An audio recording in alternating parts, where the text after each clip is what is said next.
స్పర్ధయా వర్ధతే విద్య అంటారు. పోటీ ద్వారా విద్య పెరుగుతుంది అన్నట్టు. అట్లాగే వ్యాపారంలో కూడా పోటీ ద్వారా వినియోగదారుడికి లాభం చేకూరుతుంది. ఒకప్పుడు ఫోన్ ఛార్జీలు వాళ్ళ ఇష్టం వచ్చినట్టు పెంచేవాళ్ళు. ఇప్పుడు పోటీ వచ్చాక ఫోన్ ఛార్జీలు అసలు మనం ఫోన్ మాట్లాడుకుని డబ్బులు ఏమైనా అవుతున్నాయా? డేటాకి మాత్రమే చెల్లిస్తున్నాం.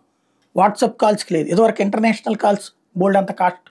ఇప్పుడు ఆ ప్రాబ్లం లేదు. అంటే పోటీ వలన లభించిన లాభం ప్రజలకి. అప్పట్లో వేలకు వేలు ఇంటర్నేషనల్ కాల్స్కి తగలేసుకోవాల్సి వచ్చింది. ఇప్పుడు అవసరమే లేదు.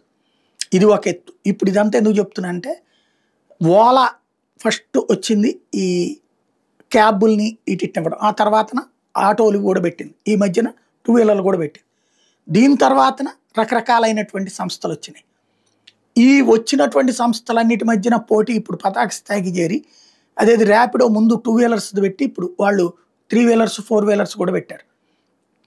ఈ పోటీ మధ్యన ఇదివరకు ఎవరో తెలిసిన వాళ్ళ ద్వారా బుకింగులకు మాత్రం అలవాటు పడ్డటువంటి వాళ్ళకి ఇప్పుడు రెగ్యులర్గా మినిమం ఓ 1000-1500 సంపాదించుకోగలం అన్నటువంటి నమ్మకం లభించింది డ్రైవర్లకి. ఇది ఒక ఎత్తు. రెండవది, ఇప్పుడు వీళ్ళకి ఒక ఫీలింగ్ ఏమైంది, కొన్ని రోజులు పోయేటప్పటికి మనకి బుకింగ్లు ఇచ్చి కమిషన్లు ఎక్కువ తినేస్తున్నారన్న ఫీలింగ్ పెరిగిపోయింది. దాన్ని ర్యాపిడో క్యాష్ చేసుకుంటూ వాళ్ళ దగ్గర ఏదో 15 రోజుల ప్యాకేజీనో నెల రోజులు 6 నెలల ప్యాకేజ్ అని ఒక లంసమ్ అమౌంట్ కట్టించేసుకుని మిగతా ఈ రోజువారీ వెహికల్లో కమిషన్స్ ఉండదు. దాంతో అటుపక్కకి వెళ్తున్నటువంటి వాళ్ళ సంఖ్య పెరిగింది. ఇప్పుడు ఓలా ఆ పోటీని తట్టుకోవడం కోసం వీళ్ళు కూడా ఇదే మోడల్, జీరో కమిషన్ అంటే కమిషనే లేకుండా బుకింగులు అన్నటువంటి రూట్లోకి అడుగు పెడుతోంది.